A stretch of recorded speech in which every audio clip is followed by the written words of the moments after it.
Hi students, my name is Faiz Sakir. Welcome to second lesson of history, nationalism in India. बच्चों, आज के इस video में हम लोग section 3.3 the limits of civil disobedience का पैराग्राफ नंबर 2 डिस्कस करेंगे। वीडियो बहुत ही इन्फॉर्मेटिव होगा, यूजफुल होगा, तो आपसे रिक्वेस्ट है कि आप इस वीडियो को लास्ट तक देखें, एंड तक देखें, ताकि पैराग्राफ नंबर 2 में जो भी कुछ मैं आपको पढ़ाऊं वह आपको अच्छे तरीके से समझ में आ जाए। बहुत ही इम्पॉर्टेंट पैराग्राफ है, तो आप थोड़ा सा ध्यान से पढ़ेंगे। तो चलिए स्टार्ट करते हैं। कहता है, doctor B.R. Ambedkar who organized the Dalits into the Depressed Classes Association in 1930 clashed with Mahatma Gandhi at the second round table conference by demanding separate electorates for Dalits। कहता है क्या कि 1930 में डॉक्टर B.R. अम्बेडकर ने डिप्रेस्ड क्लासेज एसोसिएशन की formation की थी। यह दलितों का एक संगठन था जिसको डॉक्टर B.R. अम्बेडकर ने बनाया था। महात्मा गांधी जब सेकेंड राउंड टेबल कॉन्फ्रेंस में हिस्सा लेने के लिए लंदन गए, तो उस सेकेंड राउंड टेबल कॉन्फ्रेंस में आप देखेंगे कि डॉक्टर B.R. अम्बेडकर भी हिस्सा लेने के लिए गए थे। और वहाँ पर डॉक्टर B.R. अम्बेडकर ने उस समय जो ब्रिटेन के किंग थे उनके सामने ये मांग रखी कि दलितों के लिए सेपरेट इलेक्टोरेट्स होना चाहिए, दलितों के लिए सेपरेट इलेक्टोरेट्स होने चाहिए। लेकिन आप देखेंगे कि गांधी जी ने इसकी मुखालफत की। गांधी जी ने डॉक्टर B.R. अम्बेडकर के इस डिमांड का विरोध किया। कहता है कि when the British government considered Ambedkar's demand, Gandhi ji began a fast unto death. कहता है क्या कि जब अंग्रेजी सरकार ने, जब ब्रिटिश गवर्नमेंट ने डॉक्टर B.R. अम्बेडकर के डिमांड को मान लिया, तो गांधी जी अमरण अनशन पर चले गए।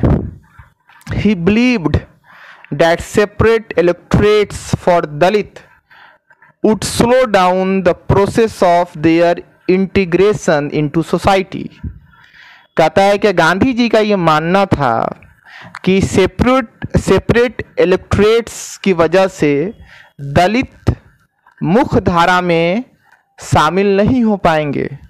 मुख्य धारा में शामिल होने में उनको और ज़्यादा वक्त लगेगा। सेपरेट इलेक्टोरेट क्या था, तो इसको समझ लीजिए।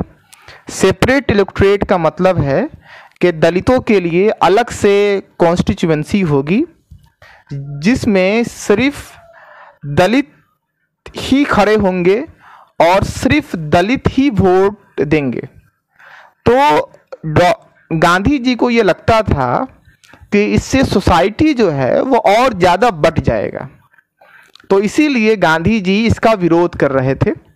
और जब ब्रिटिश गवर्नमेंट ने अंबेडकर के डिमांड को मान लिया, तो गांधी जी अमरण अनशन पर चले गए। Ambedkar ultimately accepted Gandhi's position and the result was the Poona pact of September 1932। कहता है कि आप देखेंगे कि लास्ट में महात्मा गांधी और डॉक्टर B.R. अम्बेडकर के बीच में पूना में एक समझौता हुआ, जिसको हम पूना पैक्ट कहते हैं। क्योंकि पूना में समझौता हुआ था इसीलिए पूना पैक्ट कहते हैं। ये समझौता सितंबर 1932 में हुआ। It gave the depressed classes later to be known as the scheduled castes reserved seats in provincial and central legislative councils। कहता है कि आप देखेंगे कि ये जो समझौता हुआ था, उस समझौते के मुताबिक डिप्रेस्ड क्लासेज, जिनको बाद में शेड्यूल कास्ट्स कहा गया, इनको जो है स्टेट असेंबली में और पार्लियामेंट में आबादी के हिसाब से इनका सीट जो है वह रिजर्व कर दिया गया। मतलब बात ये हुई कि आपको सेपरेट इलेक्टोरेट नहीं दिया जाएगा, लेकिन आपको रिजर्व्ड कॉन्स्टिट्यूएंसी दी जाएगी। यानी कहने का मतलब दलितों के लिए और दलितों के लिए जो है सीट जो है, कॉन्स्टिट्यूएंसी जो है वह रिजर्व कर दी जाएगी। तमाम कैंडिडेट्स जो है वह दलित खड़े होंगे, लेकिन वोट जो है वह तमाम लोग देंगे, ठीक है। But they were to be voted in by the general electorate. मतलब जब देश में जब इलेक्शन होगा या जब स्टेट में इलेक्शन होगा, तो कुछ सीट्स जो हैं वह दलितों के लिए उनकी आबादी के हिसाब से रिजर्व कर दिया जाएगा। तमाम कैंडिडेट्स दलित खड़े होंगे, लेकिन वोट जो है वह तमाम लोग देंगे। The Dalit movement however continued to be apprehensive of the Congress led national movement। कहता है कि आप देखेंगे कि कांग्रेस ने जो नेशनल मूवमेंट चलाया, या वैसा नेशनल मूवमेंट जो जिसको कांग्रेस ने लीड किया, उसमें दलितों का रिप्रेजेंटेशन बहुत कम रहा। तो आज के इस वीडियो में जो मैंने आपको पढ़ाया, उम्मीद है आपको समझ में आ गया होगा। अगले वीडियो में हम लोग सेक्शन 3.3 का पैराग्राफ नंबर 3 डिस्कस करेंगे। तब तक आप अपना ख्याल रखें, खुश रहें, स्वस्थ रहें। वीडियो देखने के लिए बहुत बहुत धन्यवाद, बहुत बहुत शुक्रिया। That's all, thank you.